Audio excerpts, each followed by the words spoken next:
Les GAFA et leurs challengers, les Natu, dominent les géants de l'ancienne économie. 65 000 recherches sont effectuées chaque seconde sur Google par les internautes, l'équivalent de près de 5,5 milliards de recherches par jour. Amazon distance la grande distribution. Il est presque 2 fois plus gros que le géant mondial Carrefour et 3 fois plus gros qu'Auchan. Avec des progressions de chiffre d'affaires de 43%, Amazon devrait devenir d'ici quelques années plus grand que Walmart, le géant historique de la distribution mondiale. Le temps passé sur Internet a dépassé celui passé à regarder la télévision, sans oublier le temps consacré sur Twitter, Instagram ou Facebook devant la télévision. Apple a franchi la barre historique des 1000 milliards de dollars en bourse.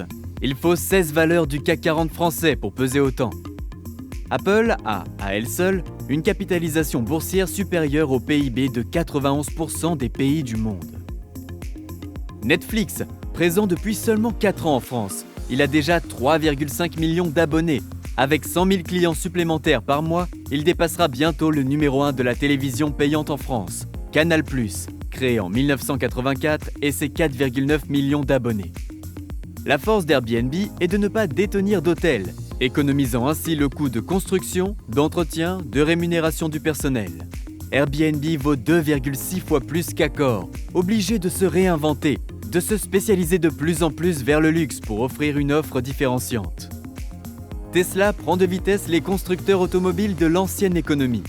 Innovation technologique en lançant des véhicules autonomes et électriques. Innovation sur le financement.